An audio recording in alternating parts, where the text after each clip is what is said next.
Mirëmbrëma të gjithëve, sot kam një kënaqësi të veçantë që të kem në studion tonë përbashkët dy aktivistë Lëvizjes Bashk, Mivan Peqi dhe Giuliano Bregasi, të cilët kanë qenë pjesë e grupit punës së Lëvizjes Bashk për të hartuar programin tonë mbi bujqësinë.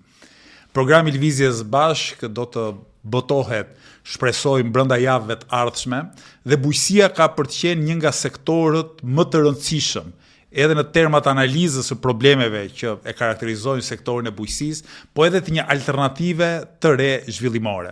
Mirë se erdhët Mivani dhe Giuliano. Unë besoj që do të bëjmë një bisedë të shtruar edhe të mirë. Tani, si çdo njeri jo fort i gdhendur në punët e bujqësisë, unë do të nis me një pyetje nga këto të thjeshta dhe çarmatosëse. Çfarë ka që nuk shkon në bujqësinë shqiptare? Domethënë, aq sa di unë, edhe nga pema statistikore, vendi i bujqësisë në prodhimin e brendshëm bruto, sa vjen e bie, po edhe në përgjithësi prodhimi bujqësor e blektoral, sa vjen e bie. Nuk e di, nëse mund ta nisim bashkë Mivan, cilat janë problemet kryesore që ju keni evidentuar në sektorin e bujqësisë? Po, patjetër, bujqësia ka vite që është në pikjat. Rënja, domethënë e rritjes bujqësisë ka filluar që prej 2013-s dhe aktualisht në 2-3 vitet e fundit është në minus, domethënë. Pra rritja është me minus në kuptim. Domethënë, çdo vit prodhohet më pak i bie. 2-3 vitet e fundit prodhohet më pak. Po. Ka një sër problematikash, pra nuk është se është vetëm një problem, le të themi. Por ndër kryesoret mund të jenë, domethënë, pronësia e tokës, që akoma fermerët janë pa pronë dhe pa zgjidhur çështjen e pronësisë, cila do strategji zhvillimore do të dështojë. Janë subvencionet shumë të ulta, sidomos në krahasim me vendet e rajonit. Infrastruktura, domethënë vaditja, kullimi e tjerë. Dhe gjithashtu parcelizimi i tokave me ligjin e famshëm 7501 ka ngelur në parcela shumë të vogla, të cilat kanë rendiment të ulët dhe nuk janë të mekanizuara. Të paktën këto janë problematikat kryesore, nuk e di nëse Giuliano, domethënë, dështonte diçka. Unë mund të shtoja këtu sidomos për fshatin Kodrinor dhe Malor, për pjesën e largimeve masive të popullsisë, që në fakt tashmë s'është vetëm pjesë e fshatit Kodrinor Malor, po edhe në zonat e ulta, largimet e shumta të popullsisë, mungesa e krahut punës, në infrastrukturën e ujitjes ka mungesa të mëdha, dëmtime që prej viteve 90 po që ndihen ende sot, një sipërfaqe shumë e madhe e tokës nuk është e ujitur, nuk ka infrastrukturë ujitse, po ashtu edhe sistemet e kullimit që çalojnë dhe ndikojnë në rendimentin e tokës, prodhimit. Po mirë, le ta nisim me subvencionet, të hyjmë çik më në thelb. Në Shqipëri kam përshtypjen që subvencionohet pak krahasuar me vendet e rajonit dhe vitet shumë. Domethënë i kemi të dy problemet. Paktën me aq sa kam kuptuar unë nga përpunimi i argumenteve tuaja, ne kemi një nivel mjaft ulët subvencionit për bujqësinë krahasuar jo vetëm me vendet e zhvilluara të Bashkimit Evropian, por edhe me vendet e rajonit. Nuk e di, nëse mund të na jepni disa dhëna më shumë, edhe ta shpjegojmë si ndodh, pse ndodh gjithë ky proces. Po, patjetër. Domethënë, krahasim me vendet e rajonit, Shqipëria është ajo që subvencionon më pak, do t'i shohim dhe me shifra konkrete. Për më tepër, subvencionimi në Shqipëri shkon më shumë për administratën. Pra është një ndarje 55% shkon për administratën dhe vetëm 45% shkon si subvencionim direkt për prodhimin bujqësor apo për fermerin, le të themi, bashkë duke përfshirë dhe naftën. Mbështetja bujqësisë ka pësuar një rënje shumë madhe në vitin 2023. Rreth 10.9% bëhet fjalë që ka shkurtime në buxhetin e bujqësisë dhe mos të harrojmë që janë bllokuar dhe fondet AIPART, pra nga babëzia e madhe për të vjedhur, fondet e Bashkimit Evropian, ato nuk kanë përfunduar tek fermerët, por kanë përfunduar tek miqt e pushtetit. Përqindja ose vlera absolute e subvencionimit bujqësinë në vendet e rajonit është më e lartë, kam përshtypjen. Nga të gjitha dhënat statistikore, ne disa herë më mbrapa vendeve të rajonit, qoftë në prodhim në subvencionimet për investime direkte, qoftë për produktin final të fermerëve, qoftë për si thua për numre krerëve, nëse marrim një shembull konkret, krerëve të bagtis ose të lopëve, qoftë prodhimin përfundimtar të mishit apo të qumshtit. Çka tregon domethënë që edhe fermeri është në kushte të pabarabarta për produktin final, për tregun e kështu me radhë. Ndaj shohim sot në tregun vendas që një pjesë e mirë e këtyre produkteve janë të importuara dhe nuk ka mundësi fermeri vendas për t'i plotësuar këto nevoja. Nuk do të harruar që bujqësia është një sektor ku funksionojnë rregullat e tregtisë lirë ndërkombëtare, pra ka shumë pak, besoj unë, artikuj që mund të jenë të mbrojtur. E në këtë sens subvencioni më i madh i vendeve fshinje nënkupton një avantazh në nisje krahasuar me bujkun vendas, sepse gjithë ne shtrojmë pyetjen vetes, por pse ne blejmë kaq shumë produkte të vendeve fshinje në tregun ton dhe pse kaq pak produkte nga Shqipëria eksportohen për tregun botror. Besoj subvencioni, niveli i subvencioneve duhet të jetë një nga faktorët më të rëndësishëm të kësaj pabarazie. Por, Lind, kjo është e vërtet. Ne mund të marrim disa shembuj, domethënë si subvencionojmë ne në krahasim me vendet e rajonit. Unë do të thoya janë dy faktorë kryesor. Një është subvencionimi dhe faktori i dytë është rendimenti shumë i ulët.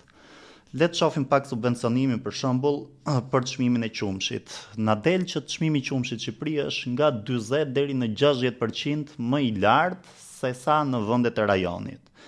Subvencionimi për një kokë lop, domethënë në Shqipëri është 98 euro. Në kush që të kesh mbi 10 kokë, ndërsa në Serbi është 365 euro. Pra është rreth 3 herë gjysmë më i lartë, mbi 3 herë gjysmë. Kështu që fermeri shqiptar, blegtori shqiptar e vuan shumë këtë gjë. Gjithashtu Shqipëria nuk ka subvencionim për prodhim direkt. Me pak fjalë, qumshi që prodhohet nuk subvencionohet nga shteti. Ndërkohë që në Serbi dhe në vendet e rajonit funksionon subvencionimi për outputin, pra për atë që quhet, dhe është relativisht i lartë, shkon rreth, mos gaboj, 65 cent për litër. Çështje tjetër që krijon vetë shteti është pabarazia në TVSH. Në momentin që fermeri shet qumshin pikës së grumbullimit apo fabrikës, ja shet pa TVSH, pra e ka 0 TVSH. Por fabrika kur ja shet klientit paguan 20%. Dhe vetë ky 20%, domethënë është diferenca në çmim. Pra me pak fjalë kompania është e detyruar që ta shesi minimum 20% më shtrenjtë sikur të dali jek, pa përfshirë këtu kostot e përpunimit e gjitha dhe fitimin. Pra 20% del direkt nga kompania, domethënë më e shtrenjtë. Unë kam pyetur veten, pse ne kur subvencionojmë bujqësinë nuk zgjedhim këtë metodën që është duke që ka më shumë rendiment të subvencionimit për produkt, por zgjedhim t'i bëjmë shkurt, ose subvencionim për sipërfaqe ose subvencionim për kokë.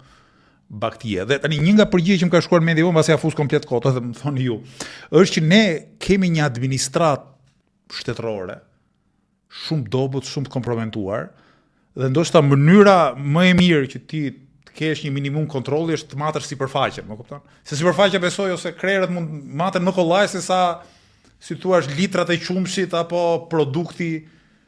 Dhe këtu përsëri dalim te kompetenca administratës sonë, se unë e kam dëgjuar shpeshherë këtë nga ata që mbrojnë për shembull një taksë TVSH-ja që është shumë e lartë, 20% taksë shesh për të gjithë konsumin. Dhe argumenti që ka 30 vite që jepet është që administrata tatimore në Shqipëri është aq e kputur, aq e paaft ose aq e kompromentuar, saqë ti po vure një sistem diferencuar taksimi, ajo do të ishte shtek për evazion. Po kjo smundje e administratës, unë besoj që është e shërueshme dhe nuk mund të jetë pengesë e përjetshme që ne të zgjedhim mënyra më eficiente dhe më moderne të subvencionimit.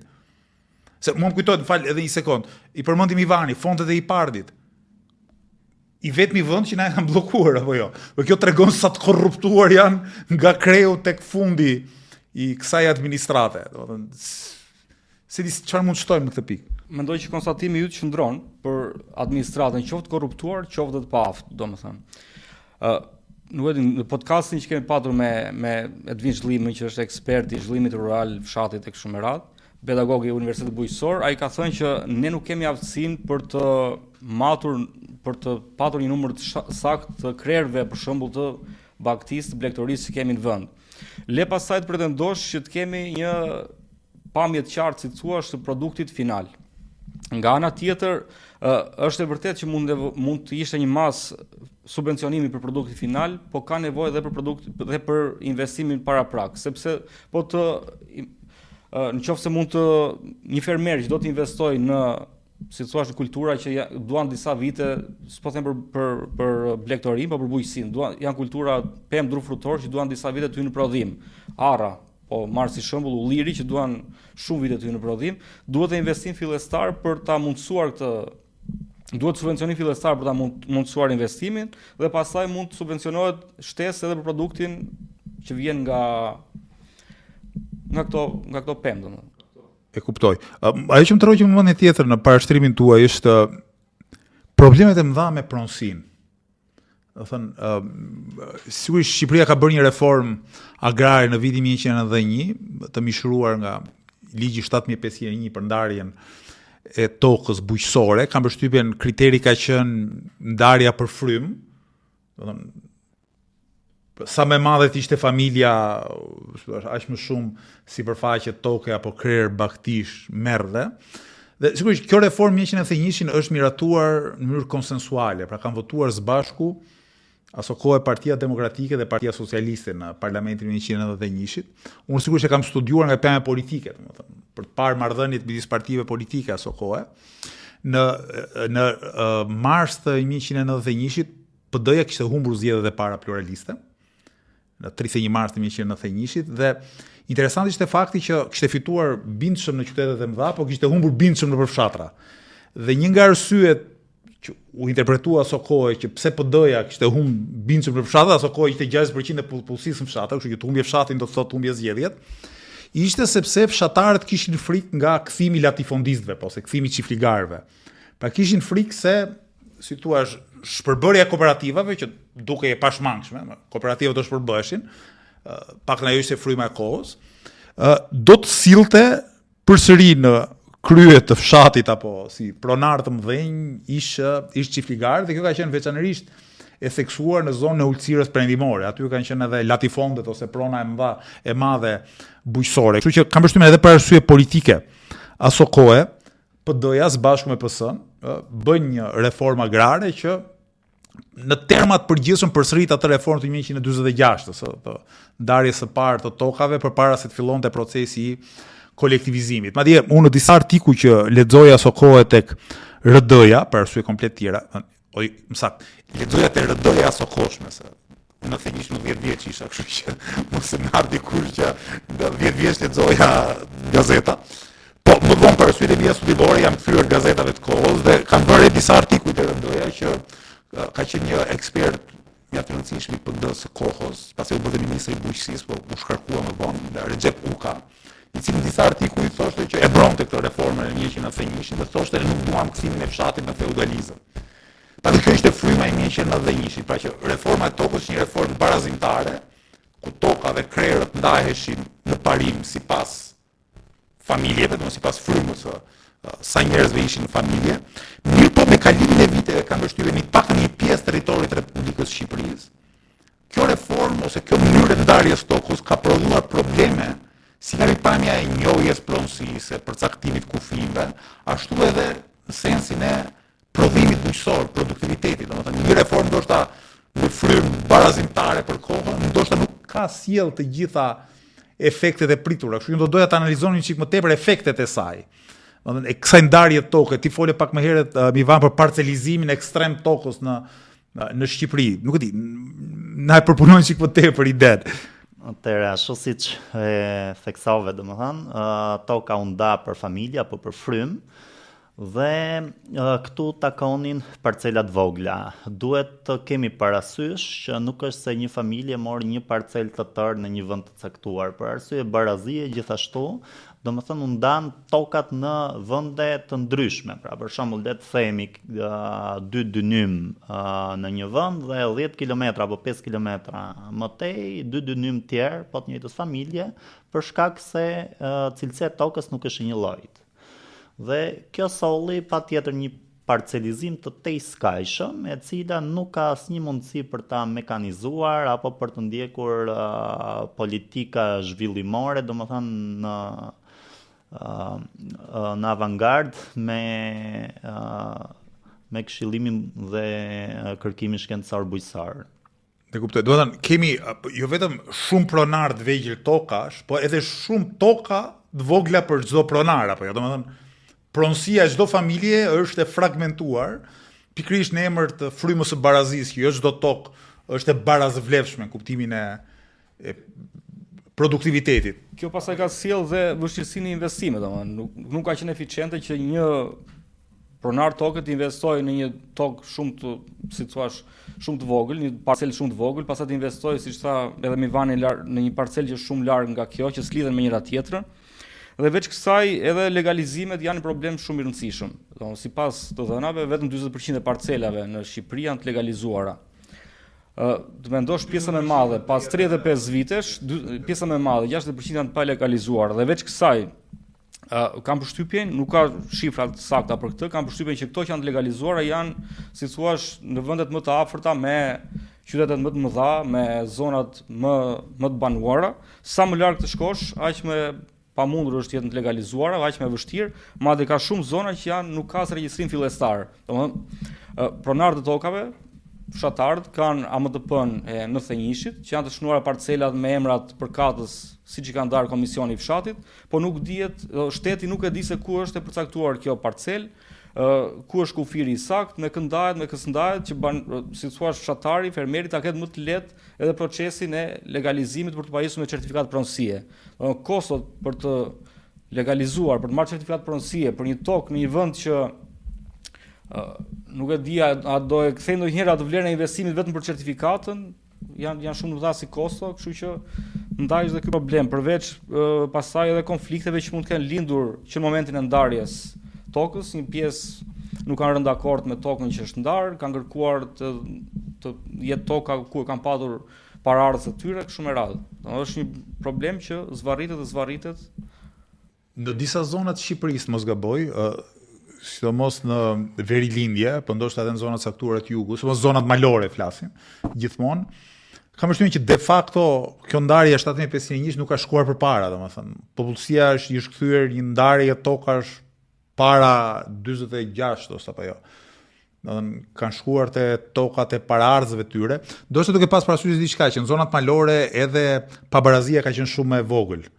Kuptimin pabarazia klasore në fshat, ndryshe nga çka ndodhur në ulësirën perëndimore, ku mund të kemi pas një grup pronarësh të mëdhenj, si jetonin as fare në fshat, domethënë bejlerësh dhe pastaj një fshatarësi gjysmë bujkrobërie, në kushte gjysmë bujkrobërie, ndërkohë që në fshatrat malor të Shqipërisë toka edhe tradit ka pas qenë ndarë në mënyrë shumë barazimtare dhe kësaj fshatarët aty janë kthyer te tokat e dikurshme, mirëpo këtu lind një problem se fakti nuk njihet nga ligji dhe ligji nuk njihet nga fakti, domethënë është e vërtet Arlind, kryesisht këto problemi ka zona e Kukësit dhe Dibrës, ndjenin time, pra dhe nuk janë pak, llogaritet rreth 25% e parcelave janë kthyer tek e drejta zakonore, pra që quhet tek me pak fjalë parcelat e paraardhësve të tyre.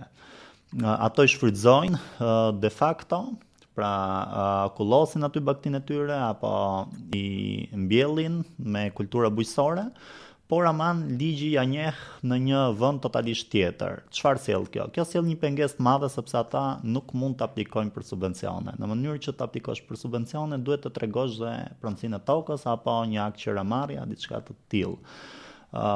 Duke qenë se kjo nuk është një përqindje vogël, pra 25% është shumë, Ne në programin ton kemi propozuar që kjo çështje duhet zgjidhet me patjetër. Nëse nuk zgjidhet çështja e pronësisë tokës, domethënë nuk mund të subvencionosh, nuk mund ta lësh me qera dhe nuk mund të bësh asgjë përveç përdorimit. Mua më bën kurioztar diçka, domethënë në Shqipëri besoj që nga fillimi i viteve 2000, mbas edhe një çik më herët, në zonat urbane ka nisur një proces që quhet i legalizimit, domethënë njerëz që kanë ndërtuar jetën e tyre në periferitë e qyteteve, që janë bërë de facto pronar, pastaj kanë hyrë në një proces legalizimit ku shteti, sigurisht me 1001 probleme, akoma se ka zgjidhur, shumë njerëz i mban varur, por prapse ka nisi procesi i njohjes faktit, më kupton?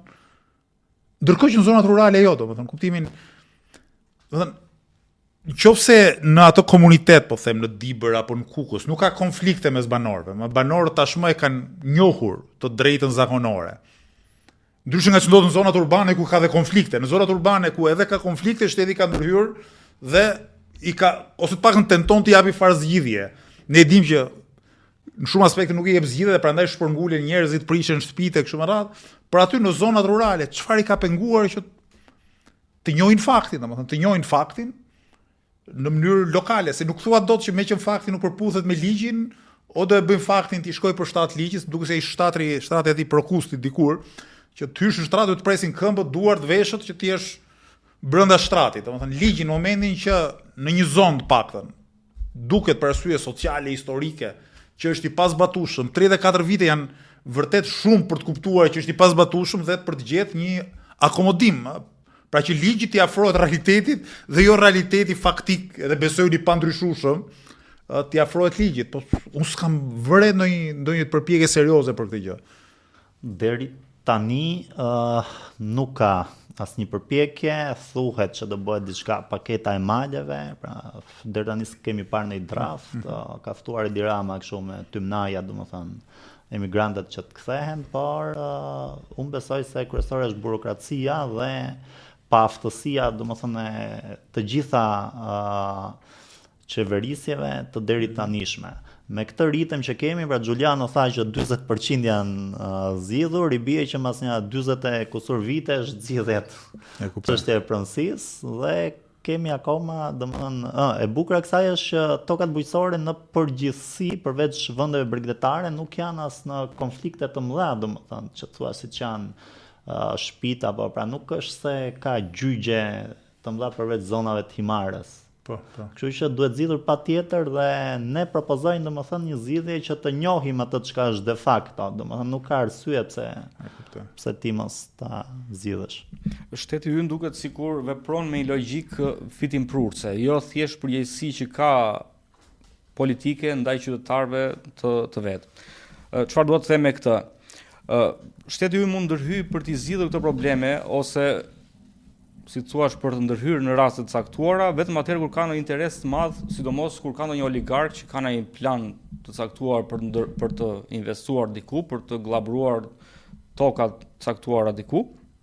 Atëherë mund ndërhyjë qoftë për legalizimin ose këtë mungesë legalizimi ta shoh si mënyrë më të mirë për të shpronësuar banorët nga aty.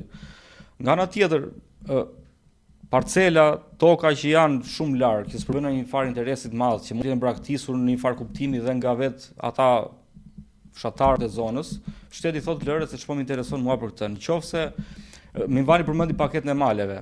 Përshtypja ime është që oligark, disa njerëz afër në pushtetin do shohin ku kanë interes për të investuar, për të marrë ca toka dhe aty shteti do ndërhyjë ose për të legalizuar dhe për t'u dhënë sa më lirë këtyre oligarkëve disa toka, ose për t'u falur fare dhe në kuptimin për t'i zbuar ata banorë që janë nga aty, për t'u thënë ju e keni lënë tashmë, s'është më në përdorimin tuaj, unë po jo jap. Shteti është si një agjenci që thjesht mendon ku mund të fitoj unë, ose më saktë administrata, ata që drejtojnë shtetin. Është interesant edhe fakti që kur është bërë ligji 7501, është menduar që Shqipëria do të vazhdojë të ketë një komponent të rëndësishëm bujqësor. Apo jo. Por çfarë shohim ne? Rritja e qyteteve, sidomos e këtyre Tiranës, Durrësit e kështu me radhë, ka bërë që ajo tokë bujqësore të shndrohet de facto në truall urban, ose zhvillimi i vrullshëm i turizmit, ka bërë që ajo tokë që është menduar dikur thjesht bujqësore dhe që si tokë bujqësore ndoshta nuk do kishte aq konflikte të mëdha se siç e tham ne me bujqësi sot në Shqipëri nuk është se bëhesh i pasur. Duke kthyer në tokë për investime turistike, pastaj aty futen interesa jashtëzakonisht të forta. Mund të bëhesh miliarder ti sot duke marrë një tokë ande nga bregu i jugut të Shqipërisë. Kjo është shumë e rëndësishme zgjidhja e çështjes pronave. Sigurisht që qeveria i bie shkurt me ligjin e investitorëve strategjik. Në momentin që ta jep atë status ty si investitor strategjik, pastaj i merr fshatarët edhe i hedh matan. Duke dhënë një farë dërshërblimi që sigurisht është më i vogël se vlera e tregut, edhe thotë shteti tashmë kjo është toka ime. Ndërkohë që ata që duan të merren me aktivitet bujqësor nuk e ndjejnë dorën e shtetit. Gjithsesi, unë doja që nëse ndoshta e zaruam këtë pikën e pronës apo kemi diçka shtesë, doja të pyesja diçka për infrastrukturën bujqësore, domethënë për rrjetet e kanalizimeve, rezervuarve, mekanizimin e bujqësisë, domethënë kam përshtypjen që edhe këtu jemi goxha mbrapa apo jo. Kur vjen puna tek çfarë bëhet përtej raportit njeri-tok, se njeri-tok ka mira vjet që e kemi këtë raport, mirë po bujqësia moderne kërkon infrastrukturë, kërkon teknologji. Domethënë njerëzimi ka shkuar për në 200 vitet e fundit ka përshtypjen apo 150 vitet e fundit nga diku 1 miliard në 8 miliard, domethënë pa një lloj revolucioni në bujqësi, teknologjik në bujqësi, s'do kish ushqim për kaq shumë njerëz. E kupton? Që thot ku jemi në këtë aspekt, në aspektin e infrastrukturës bujqësore edhe të teknologjisë bujqësore. Ne kemi shumë humbje në infrastrukturë. Pas viteve 90, sidomos në sistemet e ujitjes, kullimit, mekanizimit tokës, e sidomos në zonat më të largëta dhe më malore të vendit. Ka një farë rikuperimi, ka një farë ndalje të këtij ritmi, ama nga ana tjetër nuk ka investime serioze në ato që janë ujëmbledhësit që mund të përdoreshin për ujitjen e terreneve më të pjerta, si thuash, të tokës. Nuk ka investime as në mirëmbajtjen e këtyre diga, që bëhet problem pastaj thjesht jo përtej bujqësisë, po edhe për rreziqe përmbytjesh në raste caktuara. Doja të shtoja edhe diçka për sa i përket ujitjes dhe kullimit. Domethënë është vënë re dhe në gjithë botën që rendimenti bujqësor rritet në mënyrë eksponenciale me anën e ujitjes. Dhe gjithashtu kullimi shpëton sipërfaqe të tëra dhe hektar të tërë nga përmbytjet dhe nga dëmi bujqësor. Këtu në Shqipëri, domethënë, çalojmë shumë, as 40% e tokës nuk arrin të vaditet me statistikat zyrtare, po jam i sigurt që kjo është shumë e vogël sepse kemi konstatuar bashkë me fermerët, domethënë që kanalet që qeveria konsideron si funksionale nuk shkon ujë në parcela për defekte të ndryshme. Këtu ka një mishmash edhe për sa i përket menaxhimit të veprave të ujitjes. Më përpara veprat e mëdha kanë qenë në varësi të bordit kombëtar të kullimit dhe të ujitjes nga Ministria e Bujqësisë. Tani janë formuar 4 borde rajonale dhe komplet infrastruktura tjetër i ka kaluar bashkive. Në bashki ne kemi shumë probleme sepse para nuk kanë ekspertizën e duhur, domethënë. E dim si funksionojnë punësimet, pra nuk ka ekspert. Tjetër problem është burokracia që lind. Pra nëse dëmtohet një kanal, sa trin ta zgjidhin mes bordit rajonal dhe bashkisë, pra vënohet shumë dhe derisa degradon komplet kanali. Korrupsioni është tjetër hallk, për shembull është vënë re që rezervuaret janë shndruar edhe në hece për prodhim energjie. Por këto patjetër që kanë një kuotë të cilët duhen ta ruajnë sidomos gjatë muajve të thatë.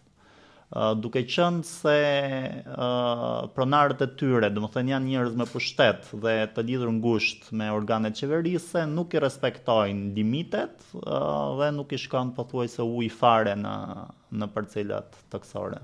Okay, nëse mund të shkojmë pak tek mekanizimi i bujqësisë. Kam përshtypjen që jemi goxha mbrapa në mekanik bujqësor, në numër traktorësh për fermer, për sipërfaqe, nuk e di si matet. Ne çalojmë shumë dhe në këtë aspekt, krahasuar dhe me vendet e rajonit, le më pasaj me vende shumë të zhvilluara në sektorin e bujqësisë. Për të marrë një shembull, për numrin e traktorëve për ferm, Shqipëria ka 0.05 traktor për ferm, krahasuar me Maqedoninë që ka 0.5 traktor për ferm dhe 0.7 që ka Serbia. Domethënë jemi 10 herë më pak se më mbrapa Maqedonisë Veriut në këtë aspekt, domethënë që nuk është akoma mbrapa Serbisë. Kjo pas ndikon në kosto më të lartë, në eficiencë më të ulët dhe produktivitet më të ulët në prodhim. Pra pse ham ne ushqimet e fqinjve tanë, produktet e fqinjve tanë, sepse kur ai ka 10 herë më shumë traktor se ti, imagjinoni si në një luftë, ose edhe konkurrenca një lloj lufte ekonomike, është thjesht sigurisht luftohet për të rritur ekonominë e një vendi, është siç shkosh në një luftë me 10 herë më pak tanke, me 10 herë më pak avion, me 10 herë më pak armatim. Sigurisht mund të kesh ndoshta shumë trupa, po nuk jemi më në kohën e spartanëve ku lufta bëhet me shpata, edhe këtu konkurrenca bëhet me teknologji.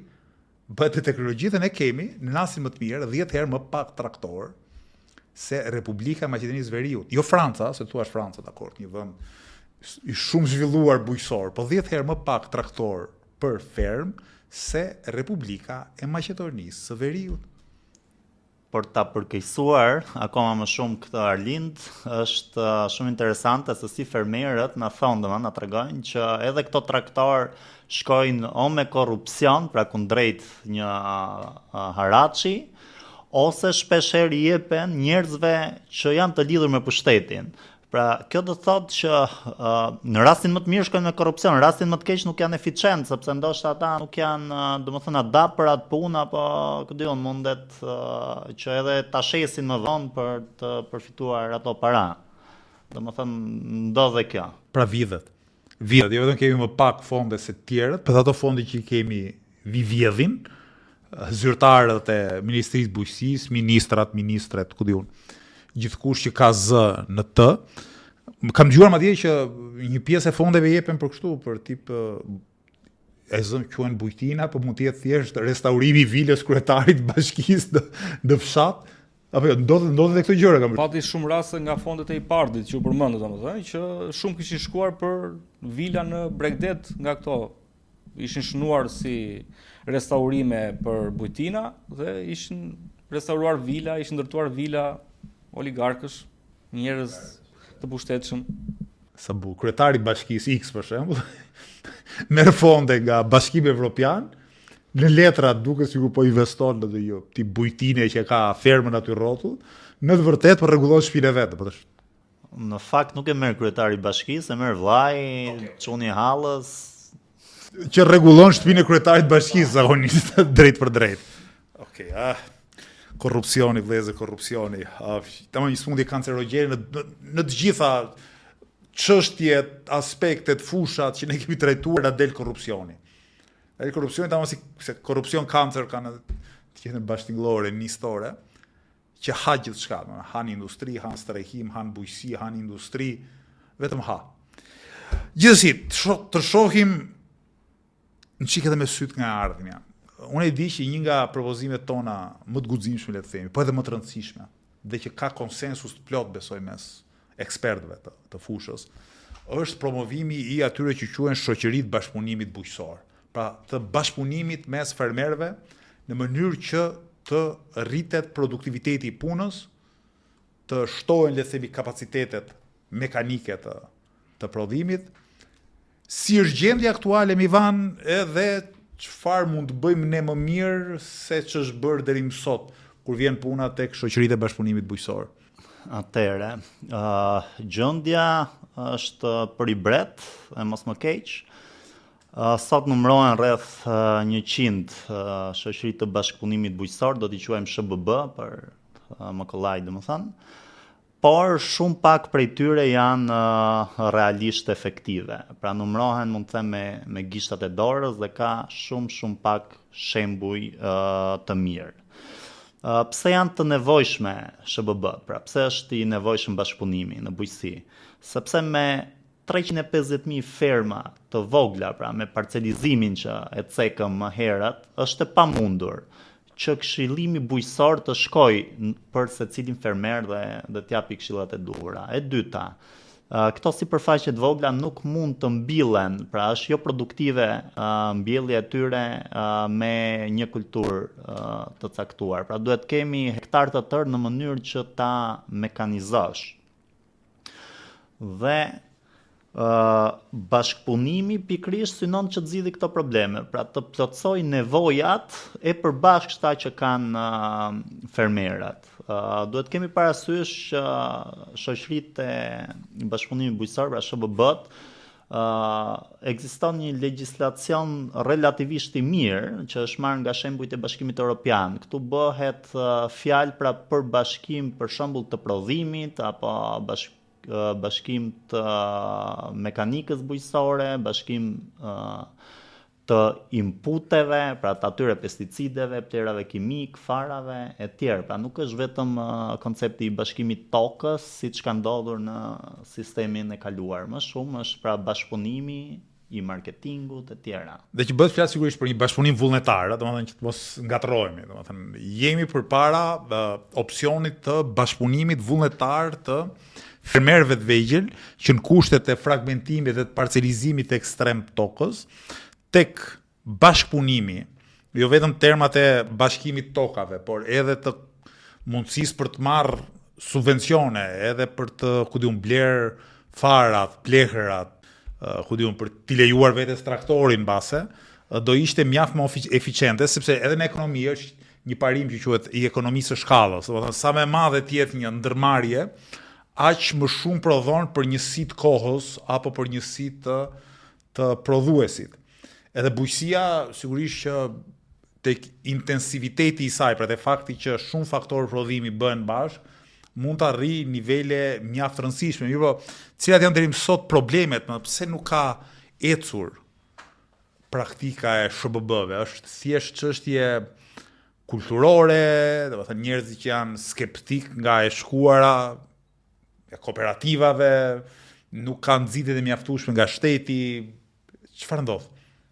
Janë të gjitha nga pak, domethënë e para është historia jo fort e mirë që njerëzit kanë ngolitur në mendjet e tyre me ish kooperativat, ku praktikisht ju mor toka apo ju morën domethënë dhënat dhe lopët.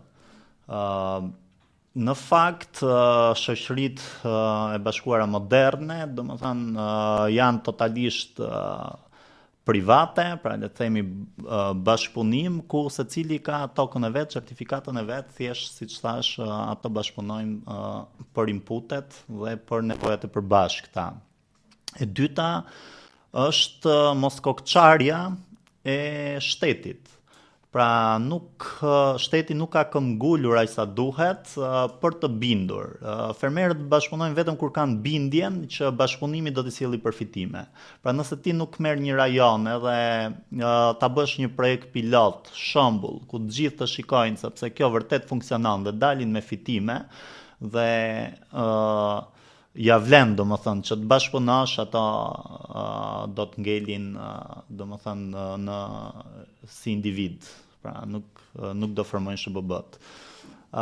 Tjetra është legjislacioni në fuqi, i cili dekurajon formimin e shoqërive të bashkëpunimit bujqësor.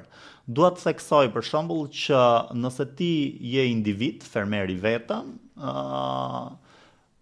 këtë taksën mbi fitimin, tatimin mbi fitimin e ke 0 deri në një shifër 10 milion lekë të vjetra ose 12 milion lekë të vjetra, mos gaboj. Aman, nëse ti formon SBB-t, tatimi mbi fitimin është 7%. Pra kjo nuk shkon sepse ti po e dekurajon në fakt që të bashkohen. Pra po i thua bashkohuni që të paguani më shumë tatim mbi fitim.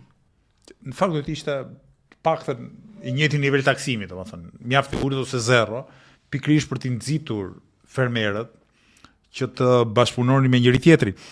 Ndoshta bashkëpunimi, nuk e di, e kam si hamendje këtë, mund ndihmojë ndoshta edhe në, nuk e di, në problemet që mund të ketë me cilësinë, me rregullimin e sasisë së produktit.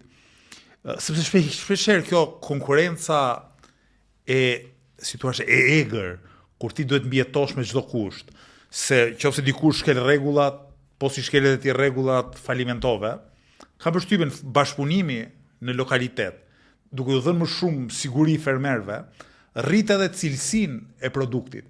Sepse ka një problem të madh në bujqësi. Në momentin që del lajmi i vërtet, gjysmë i vërtet, i rrem, se një produkt ka dalë me probleme, ai produkt pastaj e humbet tregun për sa e sa kohë. Edhe falimenton, si thon ai digjet i thati me të njomin, edhe nuk përparohet fare, domethënë. Kështu që ndoshta edhe për të nxitur, si thua, rritjen e standardeve të cilësisë së produkteve, do të ishte një hap goxha më i mirë.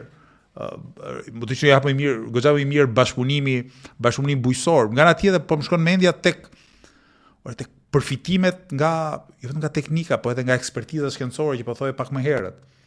Dhe është vështirë të çosh një ekspert bujqësisë në sa the 350.000 ferma, domethënë imagjino, nga 1 në 350.000 ferma s'mbaron kurrë.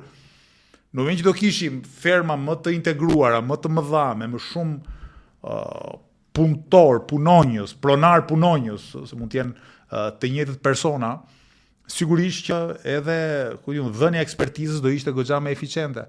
Fundja ekonomitë moderne ecin përpara dhe po themi bëhen eficiente pikërisht nëpërmjet kombinimit të bashkëpunimit me konkurrencën.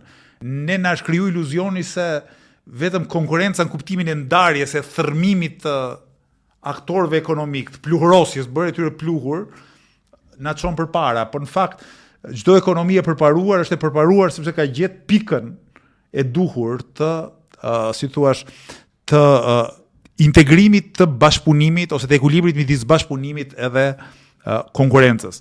Tani sigurisht ne në programin tonë e kemi nxitjen e SHBB-ve, themelimit SHBB-ve, besoj këtë nivelin e taksimit kemi ndërmend ta ulim apo jo, apo minimumi domethënë duhet çuar në zero pra sa individi dhe pastaj duhet nxitur për shembull skemat kombëtare ku përfitojnë subvencione, japin përfitime njësoj, domethënë si për individin si dhe për SHBB-t.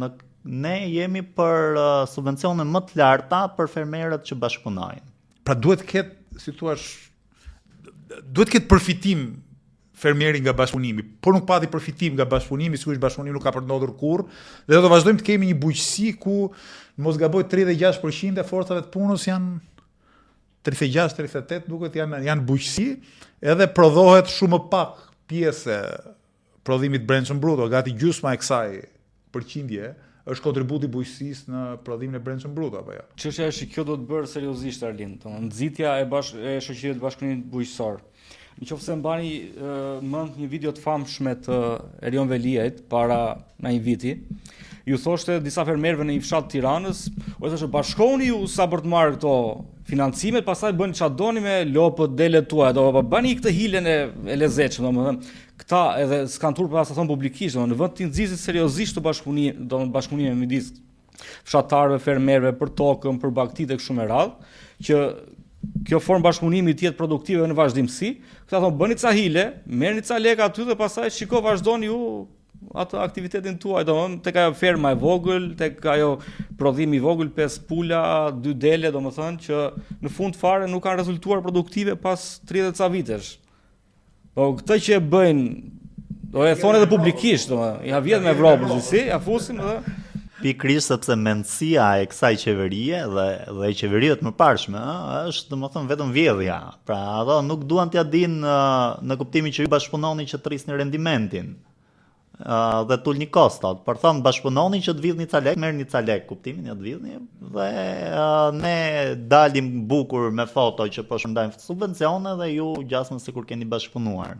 Dhe kjo është interesant, sepse kjo përforcon marrëdhëniet e klientelizmit.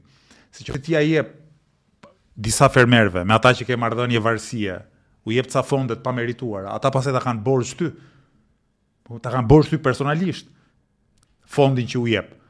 Patjetër, është një mekanizëm më shumë për marrjen e votës, ashtu siç ndodhi dhe me tërmetin apo me bonusin e pensionistëve, e ku diun, domethënë janë forma që kjo qeveri ka gjetur për të gënyer qytetarët për të qëndruar në pushtet, pra.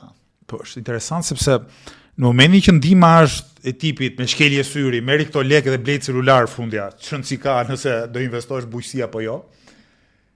Personi i cili mund t'i marr ato pak lekë, do jetë përsëri në varësinë tënde. Do jetë përsëri dorështrirë ndaj teje.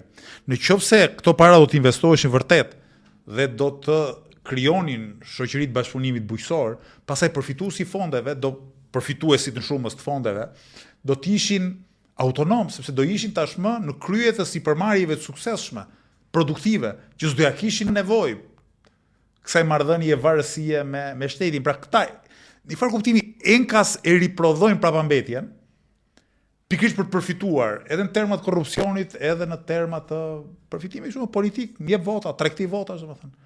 Dhash kaq lek 3 muaj, 5 muaj para zgjedhjeve. Nuk ke borxh votën. Unë mbaj mend një diskutim që po nuk ka të bëjë me bujqësinë, me një të njohurin tim aty në lagje dhe më thoshte që kapi një ditë në rrugë më thoshte që orë nuk ta kam dhënë votën ty tha 2023, po punë madhe thash s'ma ka dhënë votën mua, punë madhe. 95% e elektoratit nuk ma dha votën mua, vetëm 5 na tha, kështu që nuk je i veti, mos e ke problem. Po jo këmgulte ai, donte të shfaqsoj, tha se tha kisha një gjë aty tha për të legalizuar tha edhe s'po va legalizoni, tha, megjithëse meritoja, tha, thjesht ke shtuar diçka te oborri i shtëpive të vjetra tradicionale, tha, më hëngrën shpirti, tha, më erdhi njëri deputet i zonës, tha, 2 muaj para zgjedhjeve 2023-shit, mi bëri letrat, edhe ja kisha borxh. Për çfarë bën? Një gjë që ty të takon, pra, si thua, të bësh diçka brenda avllisë tënde, më kupton? Të zvarrisin me vite të tëra, dhe pastaj 2 muaj para zgjedhjeve ai ta plotson atë kërkesë të vogël, dhe prej atij momenti thotë tani më ke borxh votën. Pra nuk ka funksionari publik borxh të bëj atë që duhet të bëj në shërbim qytetarëve, jo, ja ke ti borxh faktin që ai mbas 5 viteve u kujtua të bëj detyrën dhe kanë vështirë me njëta gjë ndodhet edhe në raport me fshatin, në raport me bujqësinë. Logjika kjo është, logjika e marrëdhënieve korruptive dhe klienteliste. Gjithsesi, të mbetemi shumë te bujqësia se unë sigurisht kam qejf që nga i herë të dal jashtë kuadrit. Nëse mund të shtoj diçka këtu, domethënë patjetër ky duket si një rreth vicioz, domethënë që unë të jap ato para me gjasme, ti merr përfiton dhe më jep votën dhe kështu riprodhohet. Tani që më the, domethënë këtë shembull po më vjen ndërmend që ndoshta kjo nuk është vetëm pa aftësi, formimi i SBB-ve, ndoshta kështu intereson politikanëve për t'i lënë gjithmonë në varfëri dhe në të ndjerit borxh prandaj tyre. Po të kemi parasysh protestat e famshme të fermerëve në Europë, që të mbajnë mend rreth një viti më parë, pra që të gjithë ata nuk do ishin të mundura nëse nuk do ishin të organizuar në formën e SBB-ve. Pra këtu kemi pasur protestat e fermerëve të Maliqit dhe të fermerëve të Qumshit e tjerë, të cilët janë shtypur, domethënë direkt me masa represive. Pse? Sepse nuk kanë një union. Pra SBB-t në fund luajnë edhe formën e një sindikate, nëse mund të thuash, pra nëse ti je 1000 apo le të themi 500 antar, pra do kesh dhe një avokat që të mbrojë, do jesh më i përfaqësuar në politikat zhvillimore, do marrësh subvencione. Do kesh hallkën që patjetër do ta trajtojmë të eliminimit të grumbulluesve të mëdhej, pra të cilët i shfrytëzojnë dhe marrin pjesën më të madhe të fitimit. Pra kështu që mund të jetë edhe e qëllimshme lënia, domethënë e parcelizimit dhe mos formimi i SBB-ve. Me që i përmendej tani pikat e grumbullimit, cili është problemi? Çfarë janë këta? Këta janë monopolistë, janë njerëz, pse marrin fetën e luanit, domethënë. Se kam përshtypjen midis fermerit që e prodhon shumë lirë dhe qytetarit që e blen shumë shtrenjtë, është njëri aty në mes që merr diferencën midis shumë lirë dhe shumë shtrenjtë, se po të pyesësh njerëzit në treg, thonë mor sa ka vajt domatja, sa ka vajt portokalli, sa ka vajt kjo ajo. Po të pyesësh atarin të thotë kundër, thonë çfarë të merri, thotë sa të ulta janë çmimet. Dhe këtu i bie që ka diçka të ndërmjetme.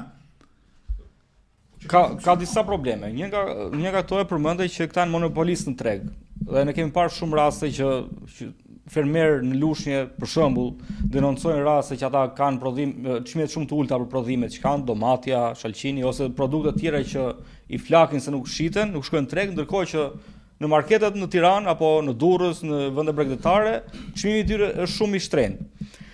Kjo tregon që këta grumbullus, janë monopolistë në treg, e blejnë shumë lirë produktin tek fermeri dhe e shesin shumë shtrenjtë.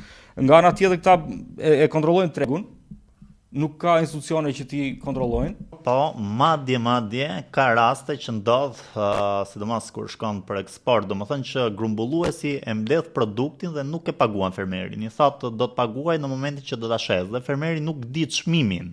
Pra është nga rastet skandaloze dhe mbasi e shet, i thotë unë e shita me këtë çmim, kështu që do ta paguaj në këtë vlerë, domethënë për sasi.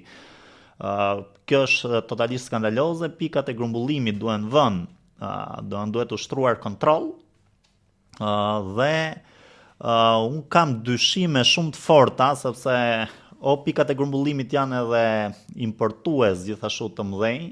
Kemi parasysh që tha Giuliano, shumica rreth 70% mos gaboj, ishte nga një studim në tezgat e frutaperimeve vinë nga jashtë. Pra mund të jetë që janë që këta grumbullues të mëdhej, domethënë jo vetëm duan të përfitojnë, por gjithashtu kanë edhe favore nga importi, pra duan të fitojnë më shumë nga importi duke lënë prodhimin vendas të kalbet dhe të hidhet në kanal. Çfarë propozojmë? Përmendim Ivani që është kontroll rigoroz i këtyre pikat grumbullimit, abuzimet e ndryshme që bëhen me produktet e fermerëve. Tjetra është krijimi i pikat grumbullimit shtetërore, publike, që mund të shërbejnë qoftë edhe si dhoma frigoriferike për të ruajtur produktin që mos të dëmtohet, mos të prishet dhe mos të shkojë i gjithë mundi dëm. Po ashtu, këtu kemi menduar edhe ndërmjetësim për gjetje tregu, shteti përmes tyre pikave të grumbullimit ndërmjetëson edhe shitjen e produktit në treg për fermerët. Një pikë tjetër do jetë që kanë kërkuar fermerët vetë ngritja e bursës bujqësore. Pra mund të jemi vetëm shtet që nuk kemi një bursë bujqësore. Siç ekziston bursa për produktet e ndryshme, duhet të ekzistojë edhe për produktet e sektorit bujqësor.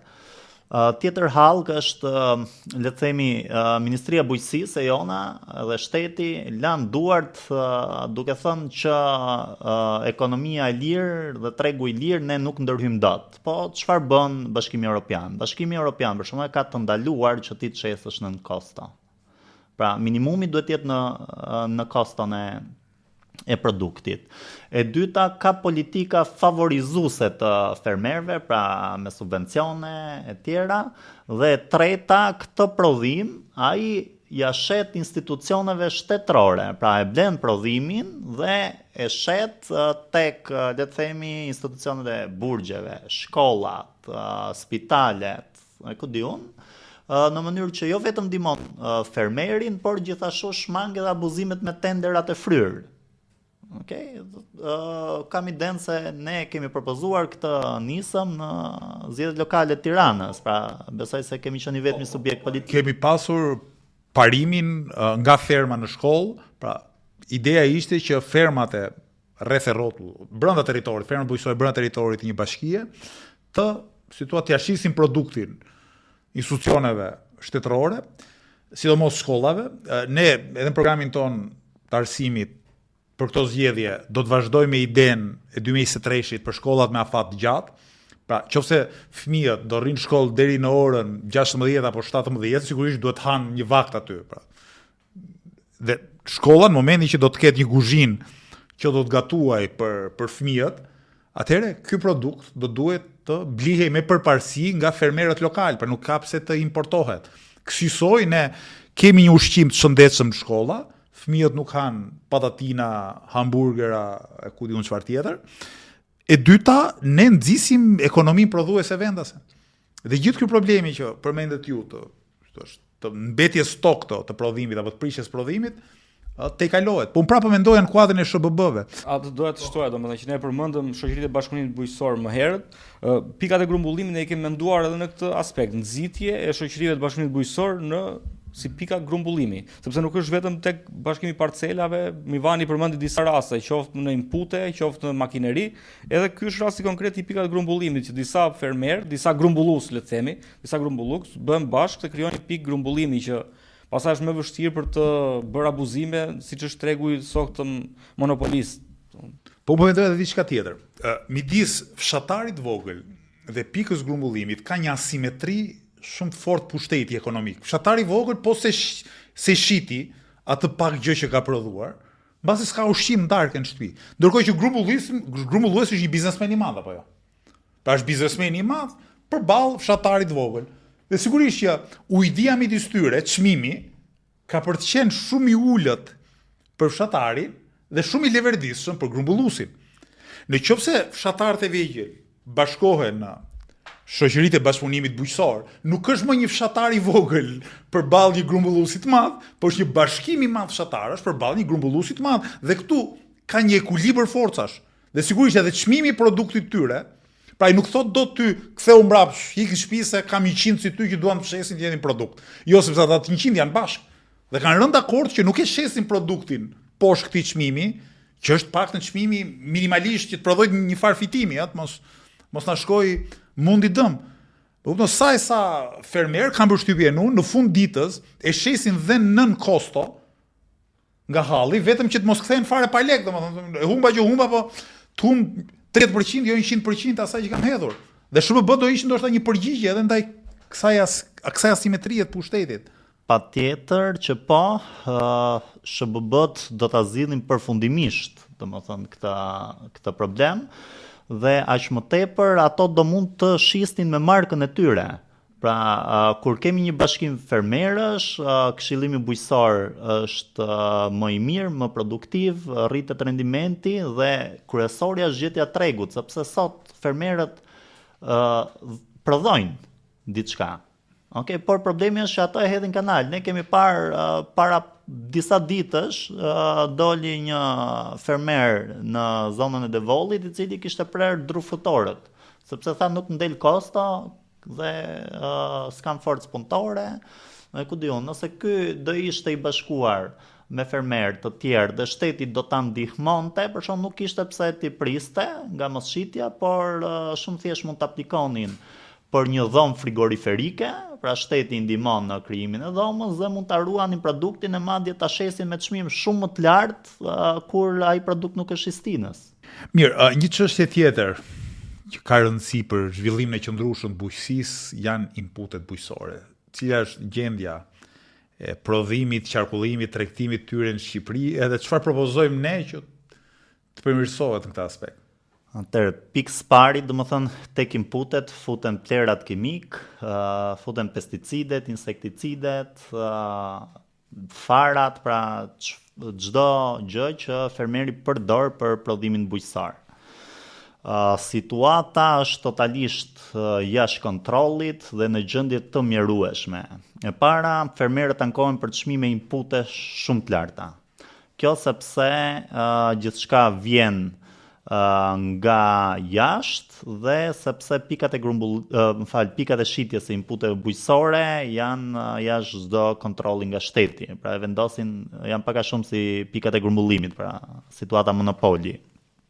Cilësia e tyre është jashtëzakonisht e ulët. Ose janë të skaduara dhe këto futen kontraband nga vendet të BE-s, ose aq më keq akoma kanë dalë nga rregulloria e Bashkimit Evropian, pra janë të papërdorshme atje dhe duke qenë se kanë mbetur sasi të konsiderueshme shiten në vendet ku s'ka kontroll, si Shqipëria. Dua të kujtoj këtu skandalin e fundit të mandarinave, i cili nuk është më një skandal, por është një krim sepse është helmimi i popullatës. Pra nga 21 ton mandarina të cilat u ndaluan në kufirin me Kroacinë. Dhe aty faji ishte i inputeve, domethënë i pesticideve që janë përdorur në rastin e mandarinave? Ideja është që ishte një lloj pesticidi i dal jashtë nga lista e Bashkimit Evropian, mos gaboj 2021 apo 2022, dhe që përdoret këtu akoma. Domethënë, duke qenë se ky pesticid shkaktonte sëmundje të rënda deri te kanceri, pra ishte i ndaluar. Këtu duke qenë se s'ka kontroll, përdorej, por kur vjen puna e analizave në kufirin e një vendi të Bashkimit Evropian, atje nuk të falin dhe u bllokua si sasi. Kjo sasi duhet të asgjësoj sipas rregullave në fuqi të Republikës Shqipërisë. Pra AKU-ja duhet ishte përgjegjëse dhe ka rregulla strikte dhe shumë koncize. Pra nuk është se të thonë merri dhe azgjësoj ti, por azgjësojnë në praninë e një eksperti të AKU-s. Fatkeqësisht ato i gjithë prodhimi u shit në tregun vendas dhe formularët e azgjësimit domethënë ishin falsifikuar. Kjo është si thash, nuk qëndron më në vetëm skandal, është krim që duhet hetuar domethënë për helmimin e popullatës. Kjo është e tmerrshme, kjo është kriminale në kuptimin që pasi ka dal produkti me probleme, të vazhdoj të shitet në tregun vendas. Shitësit e inputeve, tregtarët, grosistë e inputeve zakonisht janë importues apo ose nuk se prodhohen në Shqipëri. Po, janë totalisht importues, 2 fabrikat që ne kishim azotikun e Fierit dhe të superfosfatin në Laç, pra u shkatruan pas rënies së sistemit. Dhe gjithçka vjen nga jashtë. Ne propozojmë, domethënë zgjidhjet afatshkurtra që programi Lëvizjes Bashk propozon, janë e para kontrolli i pikave të shitjes inputeve, sepse aty është më lehtë, domethënë, apo qoftë dhe kontrolli ndogana. Okej, duhet forcohet kontrolli. Pra është më lehtë që ti të kapësh 10 apo 15 pika sesa të gjurmosh fermerët 350.000 fermerë se si aplikojnë. E dyta është këshillimi bujqësor, pra fermerët duhen këshilluar se çfarë produktesh të përdorin. Unë jam i sigurt dhe na kanë thënë shpesh që nëse ata kanë këshillimin e dur, nuk përdorin inpute që janë të ndaluara, sepse është në dëmin e tyre, pra nuk është se humbet vetëm çfarë thamë më parë, pika e grumbullimit ja jep lekët pasi ka shitur produktin. Pra kështu që i bie është në dëm të fermerit dhe në dëm të pikës grumbullimit. Shpeshherë bëjnë pa dashje. Dhe zgjidhja afatgjat pastaj do ishte krijimi SBB-ve të inputeve, ku vetë fermerët të krijonin, domethënë inpute vetëm për SBB-n e tyre, apo nëse do ishte efektshme, pra e leverditshme, pse jo dhe ngritja e një fabrike moderne. Po kjo duhet konsultuar me ekspert, jo vetëm bujqësisë, këtu hyn domethënë ekspertët të industrisë kimike e tjerë. E kuptoj.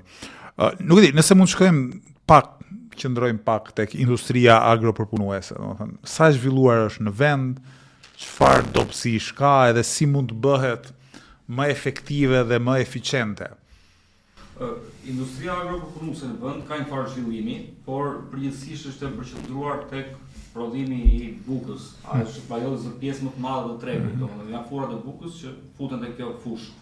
Ajo që ne propozojmë është në programin e Lëvizjes Bashk me Bujqësinë është rritje e pikave agropërpunuese, që do të sjellë dhe rritjen e vlerës së produkteve. Është një produkt që mund të vinë trajta të ndryshme në treg, nga ana tjetër pikat agropërpunuese, industria agropërpunuese shmang humbjen e produkteve, në disa raste që mund për arsye ndryshe mund të ketë mingopje të tregut e kështu me radhë. Një produkt mund ta kthesh në komposto, në turshi diçka tjetër, po nuk hidhet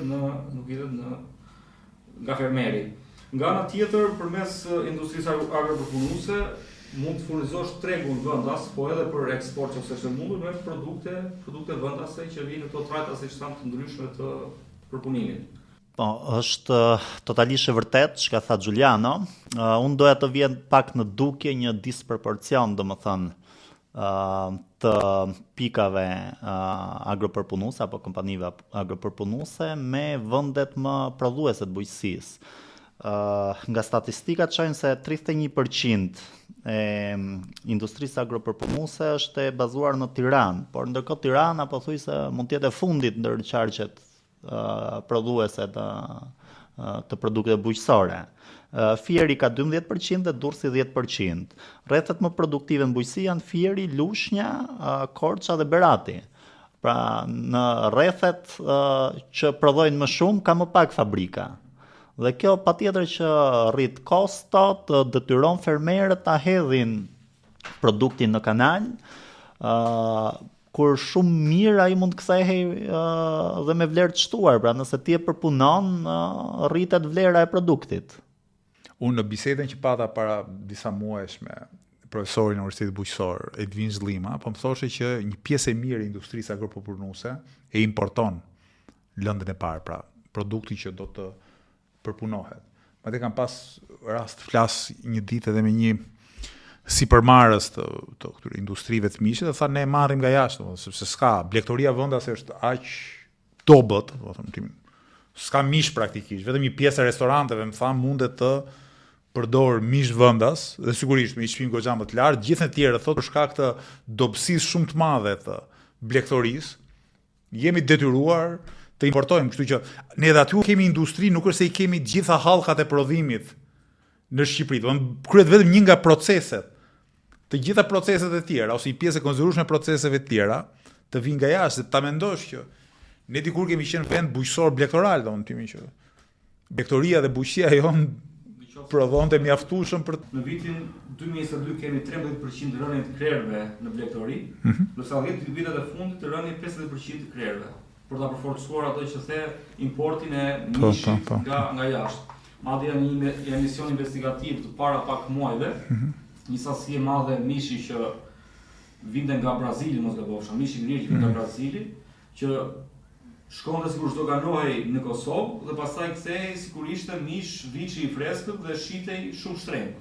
Ma ky person importuesi mburrej pa ditur që ishte kamera e fshetë aty që mishi që hani në agroturizëm, bujtina e kështu me radhë është sigurisht mishi i sjellë nga Brazili, jo hani për mish të freskët viçi që janë gjithë fshati, ne. Pra nga Brazili nuk vjen vetëm mishi i sallameve, vjen edhe mishi që zakonisht shitet si i zgjedhur, si vendas në disa raste. Jo dakord, po ka raste sigurisht. Dalin përsërit e shtetit, e strukturat mbikëqyrëse të shtetit që janë disfunksionale. Po nuk e di, si ta shpjegojmë domethënë këtë rënje kaq të fortë të blegtorisë? Kam përshtypjen që blegtoria ka rënë edhe më shumë se bujqësia në kuptimin e ngushtë të fjalës. Domethënë, çfarë ka më pak blegtor? Ku diun, turizmi që po bën kërdin, domethënë çfarë ndodh? Para është ajo që ka ndodhur dhe në shumë vende të Europës, jo vetëm këtu, është pra migrimi i popullsisë nga zonat rurale drejt zonave urbane. Por këtu është shumë e theksuar, sepse shteti nuk ndihmon fare, domethënë blegtorin. Shteti për më tepër shpeshherë kthehet në pengesë, duke e penalizuar me infrastrukturën. Pra nuk është e lehtë sot që të mbash dhën apo lop. Është shumë e vështirë, sepse nuk ke shërbime dhe veterinerit, nuk ke infrastrukturë, nuk ke, domethënë, fabrika për punimi afër ku ti mund ta çosh në thertore, pra u vu një plan për thertore, të cilat kam idenë se kanë dalë jashtë funksionit, dhe gjithçka është lënë në terr të plot.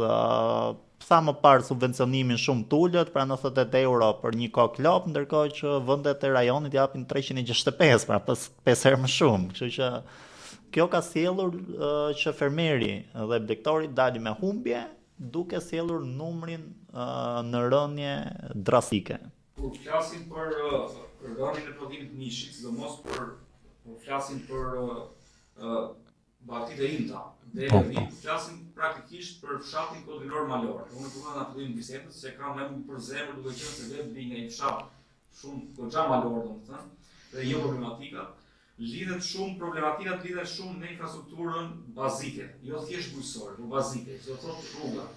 Unë mund përmend ja 15 vështirësi problematika që kanë blegtorët, banorët, shoqarët e zonës, po të parë të gjitha këto duhet të kenë rrugën para dhe pastaj tjetra. Nga ana tjetër, fshatarët largojnë masivisht nga vendet e tyre, nga fshatat e tyre, edhe për arsye të tjera, që kanë bërë lidhje me arsimin e fëmijëve, me shëndetësinë që mundon, me ujin e pishëm, është kontradiktore që fshatra që para 30 vitesh kanë patur 10 fishë familjeve që janë aktualisht, ende vuajnë për ujin e pishëm edhe sot. Është problem që për energjinë elektrike, nuk po them që s'ka energji elektrike, po një shi i lehtë, një erë lehtë dhe fshatrat jenen pa energji elektrike për disa orë. Po sot është nevojshme energji elektrike për shumë nevoja bazike, nuk është sikur që mjafton zjarri aty dhe ti ke mbaruar punë me energjinë elektrike, nuk nevojitet. Nga ana tjetër shëndetësia. Unë mbaj mend para rreth 10 vitesh në takim të Edi Ramës në një fshat të Përmetit, që në banorë i zonës, zoti kryeminist, ne kërkojmë në një gjë të jashtëzakonshme. Kërkojmë një rrugë, kërkojmë një ambulancë që nëse kemi nevojë për një injeksion ta bëjmë atë ambulancë fshatit, kërkojmë një shkollë minimalisht fillore, që fëmijët mos detyrohen të shkojnë në fshatin më të largët për shkollë më të lartë, kur janë shumë të vegjël. Edhe ujë për ujitje, sepse ekzistojnë ujëmblesit të rezervuarët, por nuk ka tubacione për ka qenë vjesht e vitit 2016, që ishte kanalizimi i zonës, dhe aty dileshin prodhimet, pritet dileshin, dhe Rama që aktheu me karagjoslogjet e tij, tha, mbillet gjë shashta, mos ka zënë gjë aroma që më kërkon mua këto, sikur po kërkon ndonjë gjë të jashtëzakonshme, ndërkohë që këto janë ndërhyrjet emergjente në fshat sot. Përtej investime në bujqësi, në blegtorinë, pemtari e shumë fshat tjetër, këto janë investime emergjente për ta nxjerrë nga gjendja klinike ku është fshati Kozë Malor. Do ta theksoj sepse është pak më ndryshe situata në fshatin në Fush, në Myzeqe, në Korçë dhe Voll apo zona të tjera, sepse të pak infrastruktura bazike nuk mungon dhe ai po flisim ne 0.05 traktor për ferm, e kishin fjalën për fshatra në Myzeqe, po të shkoj pasat e fshatit Kozë Malor është ende ose janë lënë djetë fare tokat, ose është ende parmenda, duke punuar me kafshë shtëpiake. Me sjetë. Doja të shaj vetëm diçka, fjalët e Klodi Lekës, fshati domethënë sot është një muze etnografik i mjerimit. Vetëm me kaq besoj se kuptoj në çfarë gjendje është lënë. Qofse po përshtuar diçka tjetër domethënë. Është fokusuar investimi i qeverisë prej vitesh tek bujtinat, agroturizmi e kështu me radhë. Dhe është mirë të investohen ato fusha, po në qoftë se nuk ka këtë prodhimin mbështetës në fshat, të qumshit, të vezës, të mishit, frutave perime e kështu me radhë, pse duhet vijë turist në një fshat në majt malit për të ngrënë vezë nga një pulari diku në qytet, për të ngrënë mish të ngrirë Brazili, për të marrë fruta, për të ngrënë fruta perime importi, apo qumësh që vjen importuar nga Serbia, dhe që marketohet si nga një fabrikat si shkosh në një restorant në Tiranë ose Bregdet, mund të shkosh poshtë shtëpisë, te marketi poshtë shtëpisë dhe këtë gjitha se mundohesh deri në Unë kam menduar këto ditë e fundit, se nga që po merrem me programin, po lexoj edhe të fushat e tjera të industrisë, të infrastrukturës, se sa keq është situata me infrastrukturën rrugore drejt fshatrave, sidomos Kodrinore Malor, domethënë mendoja që sikur vetëm rruga të plotsoj si nevojë, sigurisht nuk do e nxirrnim fshatin nga mjerimi, po do ishte një kontribut i jashtëzakonshëm, po sikur të kishim rrugë që të çon një makinë normale, edhe që shpejt e bën shumë më të shpejt nga ç'është sot lëvizjen e njerëzve, domethënë. Sa fshatra janë ende të izoluara dhe tikesh nga fshati sot, në ca zona të Shqipërisë ka përshtypjen se tikesh prapë nga mesjeta. Dhe kemi shpopullimin e fshatrave, reduktimin e ndjeshëm të baktive, rënien e produktivitetit bujqësor, dhe ngjeshjen e njerëzve në qytete, në 3-4 qytete të mëdha, ku as punë s'ka tamam, as si thua zhvillim qëndrueshëm edhe parametra të shëndetshëm urbanistik nuk ka. Gjedi, na ngeli në një merak i fundit? Po, unë do doja të falenderoja shumë të gjithë ata që kanë kontribuar në programin e Lëvizjes Bashk.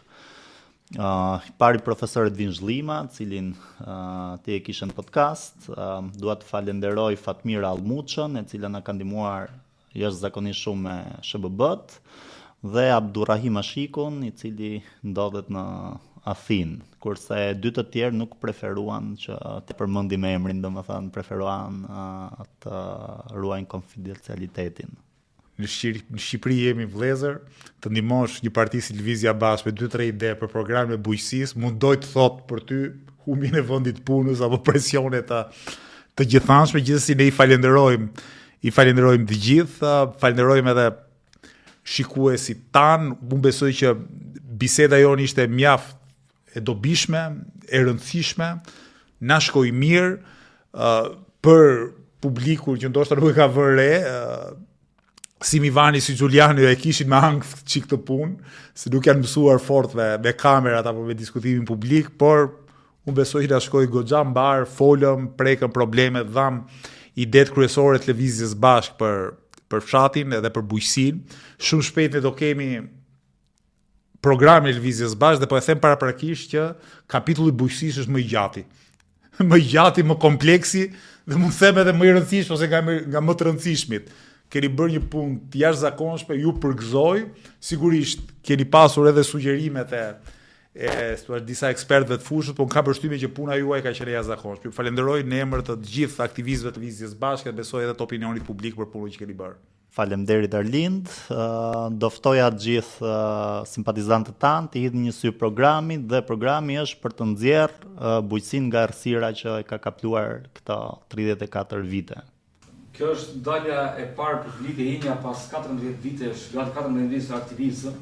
Unë nuk tia duhet të falenderoj për ftesën sepse do duket si ka shkuar biseda në fund, po të përgëzoj për këmbgulje, domethënë që mësova si thua këtu për të folur publikisht për herë të parë pas ka njerëz që japin jetën për kauzën, ka njerëz që bëjnë gjëra akoma dhe më të vështira si Giuliano që del në kamera për kauzën, kështu që ju falenderoj, na shkoi mbar, faleminderit dhe ju që na ndoqët.